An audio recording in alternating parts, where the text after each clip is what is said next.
Hi, it's Ileana. Today I'm going to share my interesting experience meeting Jaya, who is a friend of mine. She's an Arcturian hybrid who had taken me to the second visit into Telos of Inner Earth under Mount Shasta. So Jaya is the Arcturian hybrid that I've known for several years now. I've known her about 5, 6 years. She has purple hair, big, beautiful eyes, and pale skin. She's about almost 9 feet tall. So she is a very spiritual mystic and a crystal guardian. She recently reminded me of how special Japan is. She said that Japan has a lot of mystical energies, especially Mount Fuji, as there is a Japanese ark ship. So there's a Japanese ark ship under Mount Fuji. So she took me under Mount Fuji and she showed me this beautiful it's this crystalline platform, and it's purple, beautiful purple reddish crystals, and on top of it is sitting the ark ship. And this ark ship inside has more purple crystals as the paneling inside, and the control systems are crystalline, and they're scrolling these purple symbols. It's not Japanese. It's more like kanji or something that is similar to Japanese, but it is more wavy, it's more patterny, has more patterns to it. It's more complex. When I saw it on the crystalline screen, it was in purple, all these symbols, scrolling symbols, and they're interconnected. So it reminded me of kanji symbols, and it reminded me of other sacred old languages. Sigils. It reminded me of sigils a lot when I saw them scrolling on the crystalline screen, on that screen, and the screen was in purple, and the kanji symbols, those symbols were also in purple. And inside the Japanese ark ship, everything is glowing this beautiful greenish color with these purple crystals and greenish energy throughout the whole ark ship. And this ark ship is semicircular with some curves as well. So it's not totally round. For the most part, it is round, but it has curvatures to it, and it has many, many different compartments. There seems to be this particular ark ship is designed for Zen, to be able to be in total Zen, to transcend any kind of pain, any kind of physical issues, to be the energy, that green frequency inside the ark ship. Everything is green and purple, and there's crystals everywhere. So it's almost like, I would say, like a large Zen garden, except it has crystals everywhere. And this green vibration, anywhere you go on this ark ship, it's so peaceful and zenful in that space. There was nobody there, but there's crystals. Every compartment has crystals. And these purple symbols everywhere, on the walls, on the crystalline screens. They're everywhere. I just felt so at peace. And this Ark ship is inside Mount Fuji. And Mount Fuji, sometimes the top of it is cloaked in lenticular clouds, so it almost looks like a UFO is hovering over Mount Fuji. That's what it looks like sometimes. It's very mysterious energy there. And it reminded me of a Japanese myth, the Utsuro Buno myth during the Edo period, where the sailors and the fishermen were out fishing, and it was a stormy night, and they found this circular object floating in the water off the shore. So the captain decided to bring it in along with the fish haul. So they brought in this object. They got their boat in alignment with this circular object, which also looked like rosewood outside, and it had metal parts, and it also had what looked like glass doors and windows. So they brought this object in, they hauled it in along with their boat, and it had weird symbols on it. Also what looked Japanese but wasn't. So they opened the hatch, they looked inside, and there was a young woman there inside this object, circular object. And this young woman had very pale skin. She had sort of brownish red hair.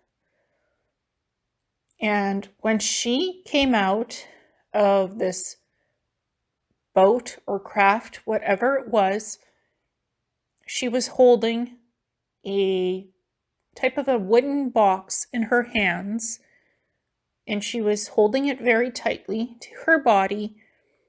She did not speak Japanese. The sailors, the fishermen could not understand her, but the box also had symbols on it, carvings, so she could not speak to the sailors.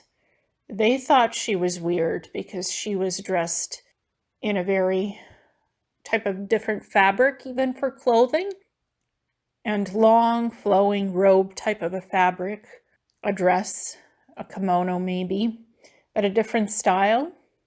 So clearly she wasn't from Japan. And this happened in February 22nd of 1803. That the fishermen sailors found this woman floating inside this circular craft. And inside the craft, there was food, there was clothing, there was bedding, so she could live there and travel on the ocean. There were a lot of supplies.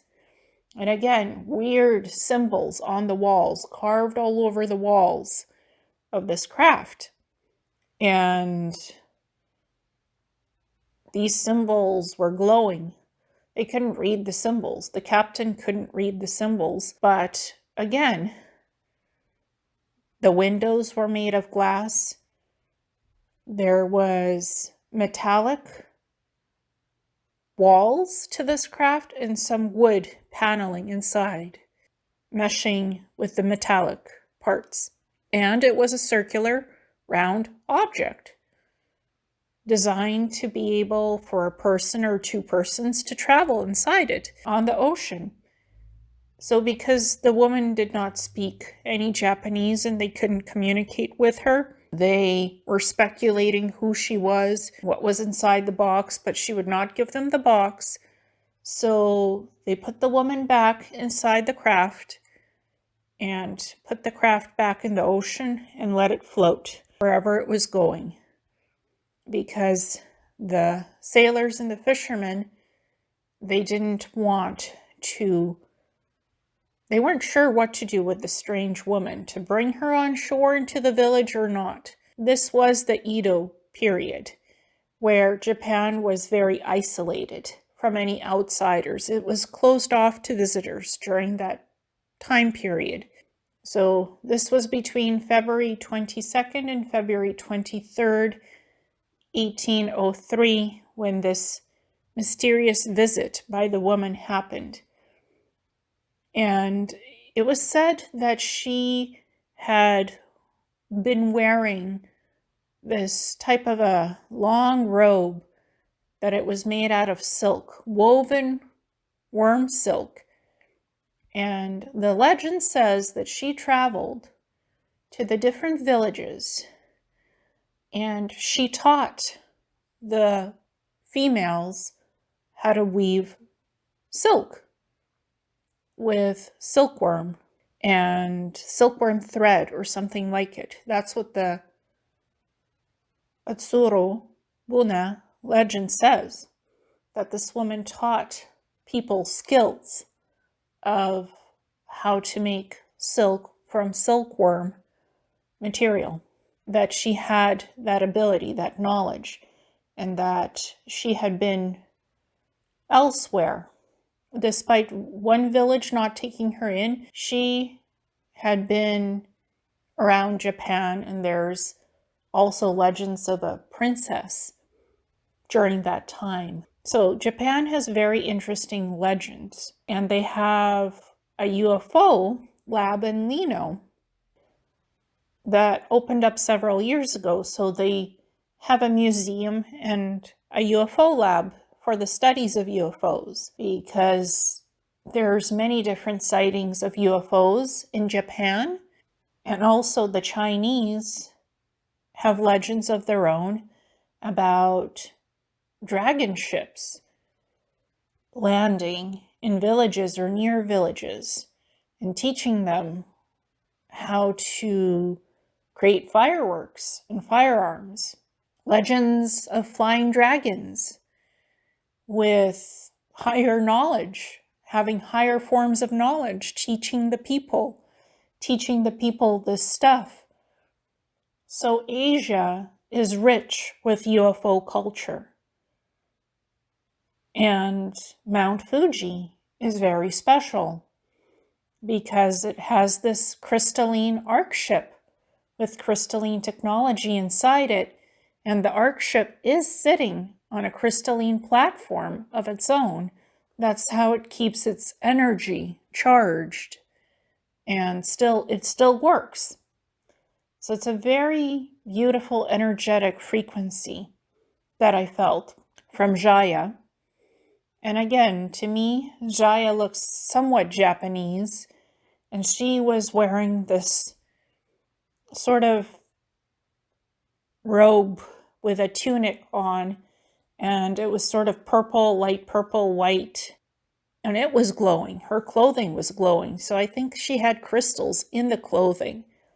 And she had a staff with a purple crystal on top of it. Inner Earth, Telos has a lot of crystals. Purple ones, pink ones, white ones. They change with the frequencies and the colors, and they power Inner Earth. They create everything energetically as a power system in Inner Earth.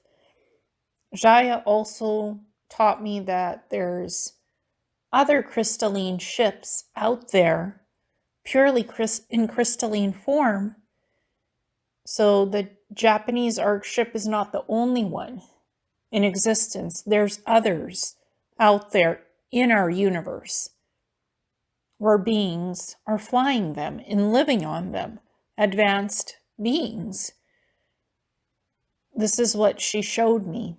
And she also showed me that the Syrians also had adapted crystalline technology for their triangular pyramid type ships, and the Atlanteans taught the Syrians how to work with crystalline technologies when the Syrians were interacting with the survivors of the Atlanteans, of their race on Earth, in Kemet, which is Egypt, ancient Egypt, that some Syrians interacted with the Atlanteans and they exchanged information about crystalline technology. So Syrians have crystalline technologies on their ships as well.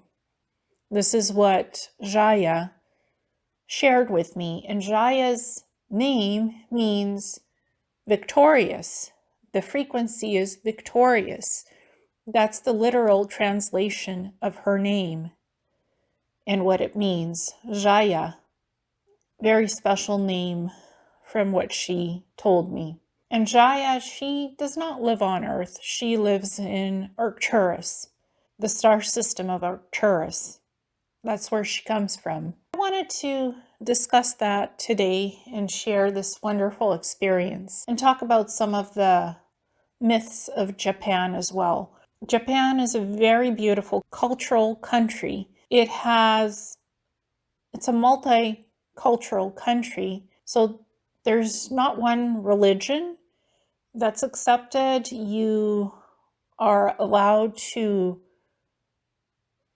believe in your own religion as long as you don't interfere with any of the religions of others in the country. There is an emperor and an empress. The Japanese have a rich culture. They are very wise people. So traditionally, women would wear the kimonos. They would learn how to make kimonos, work with silk, with the fans. They would be in the temples, meditating. Prayer is wisdom, communing with the spirits, with the wise spirits. They have many beautiful tea ceremonies, gardens. They have the lotus flowers. They have many festivals. They revere nature and the spirits. That nature is one with the spirits and in balance. That the land is in balance with the above and the below. That everything is in unity. That's part of the Japanese wisdom. So Japan itself, again, has a lot of rich culture going back to its own traditions hundreds of years ago. And UFOs are part of it as well. I vividly remember when I was with Jaya, it was like 4 a.m. on February the 13th, 2023, when she transported me to Mount Fuji, Japan. And I'm in British Columbia, Canada. So it would have been 3 to 4 a.m. here. And in Japan, it would have been around 8 to 9 p.m.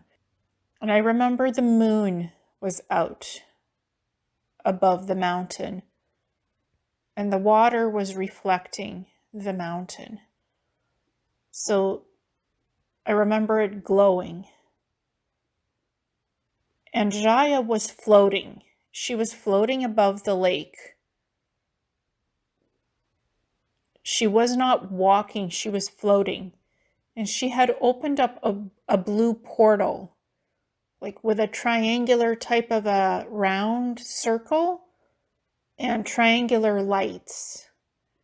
I remember seeing these triangular lights in the portal, and the portal itself was circular, but the energy of the portal was triangular, and it was blue, and it had these white orbs around the portal. And I could see it in the sky when we got to Mount Fuji. It was still in the sky, the portal.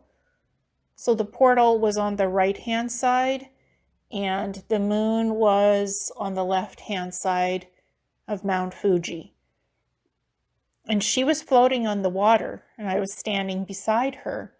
And then we went under the mountain to see the crystalline platform that the Japanese Ark ship is on.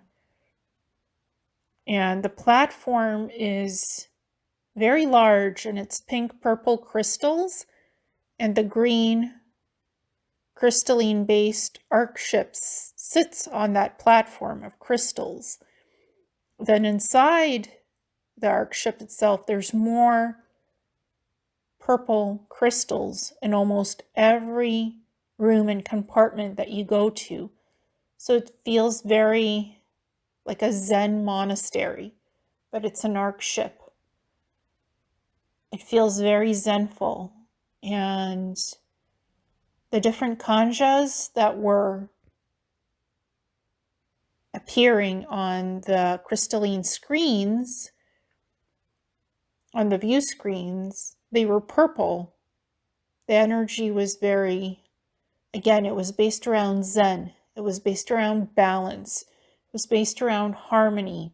To become one in balance on the soul divine level, on the physical level, to create balanced soul field energy with these kanjas. That's what I felt. So much grounding when I looked at them. And it was showing me peace, harmony, balance, Zen.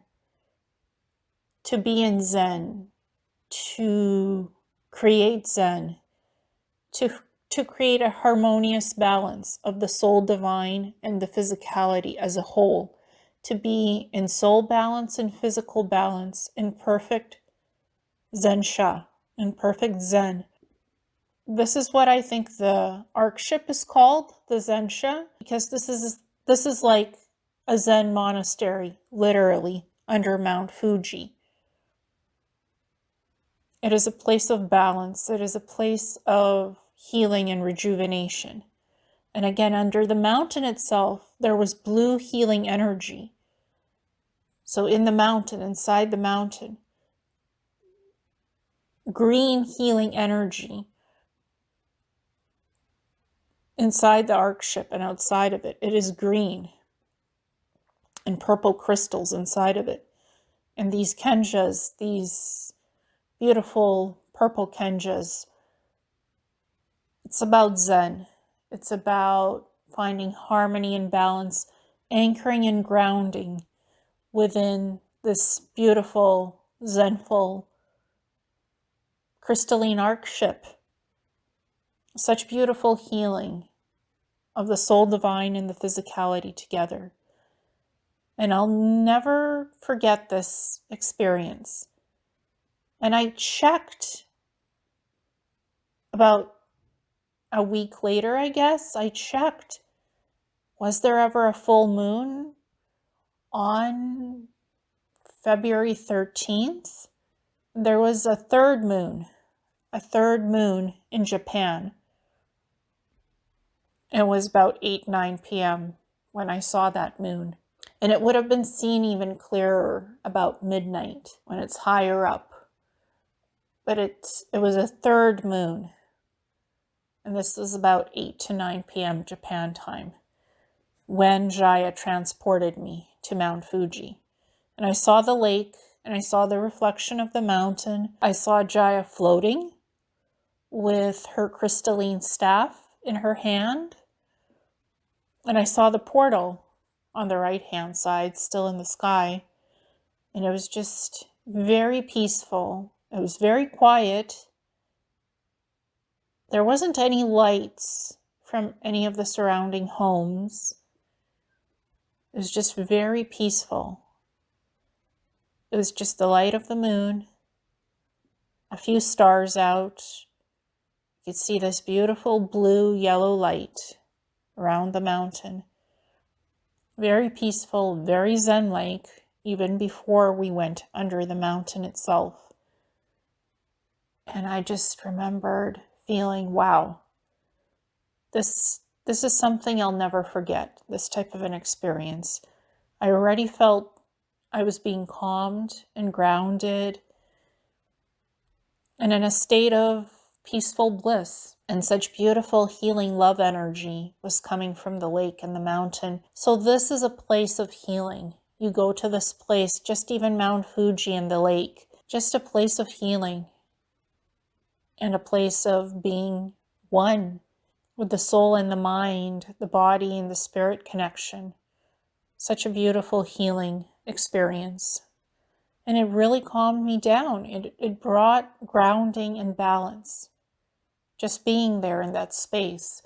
Then in the crystalline arc ship under the mountain itself. Just the vibration of feeling welcomed, of coming home. Coming home. That's what I felt like when I was there. It was one of the most amazing experiences I've ever had, and have been very blessed for Jaya to have transported me there. It was an energetic transport. I physically did go there, and I spent several hours under Mount Fuji in the crystalline arc ship. And again, I didn't know that there was a moon phase. I just saw the moon and I thought it was normal. I'm like, there's no way to prove any of that. And then Jaya came back today and she said, look at the moon phases in Mount Fuji, Japan, specifically Mount Fuji, because the moon phases rise at certain points. So it's really timing of the moon cycles and the moon phases. She said to me, just check the moon phases, because what you saw when I transported you at the base of the mountain on the lake, that's exactly what you saw. You saw the yellow moon, very pale yellow-white moon, third of the moon. And I'm used to watching at the full moon. I watch the full moon quite a bit when it's out above my house, above the tree line. So she said, just check the moon phases. The proof is there, what you saw. The proof is there. Just look at the moon phases. Your eyes did see the moon. Your eyes saw Japan. Your eyes saw Mount Fuji. What you saw really happened to you. It's not something that you just saw. You were actually there and you saw it. Look at the moon phases. The answer is there. And when I did, I smiled, because there it was on the 13th of February, Mount Fuji, February 13th, 2023. It was the third moon. And then February 5th and 6th had been actually the full moon of 2023 near Mount Fuji. It was the full moon. So there was a cycle of full moon, third moon, quarter moon, then new moon. And there's going to be another full moon on February 20th, 2023. So if anybody is out there in Japan, you are by Mount Fuji on February 20th at around 10 p.m. midnight, you'll see the full moon. If you're in Japan, Mount Fuji time, visiting Mount Fuji, look up at the beautiful full moon. I think you might have a beautiful magical experience happen to you. Because when the moon phases are out, magical things happen in Mount Fuji. And Mount Fuji itself changes colors, changes color spectrums in light phases. And the energy is very, very healing and special during those light phases. Just the way the sun hits the mountain, the water, the moon cycles, it's a very special place in Japan. In that area, it's very sacred and ancient and very healing. I have always had an awareness of, as a child, as a little girl, when I was about 10, 12, having a fascination with Japan, dreaming that I was actually flying to Japan and walking around during the cherry blossom festivals and looking at all the beautiful temples that are there in the gardens, being in those beautiful gardens and being very zenful and experiencing feng shui of just everything being exactly where it should be. Just that perfect balance of energy, always at peace. So as a little girl, I would study Japan. I would study its customs, traditions, the kimonos, the clothing, the flowers. I even studied how to do the calligraphy of the Japanese symbols and words. And it's done in black ink, the calligraphy. This is what inspired me to look into what kanji is when I was small and young, and as well as the Japanese calligraphy, and also how to do the flowers, the pink flowers, in paintings. And I've always been inspired by dragons and China's culture as well. So for me, historically, this is not just about recently visiting the Japanese Ark ship under Mount Fuji, but Mount Fuji itself, especially at night, when the mist is there during the morning or at night, when the mist covers the water and the moon is out.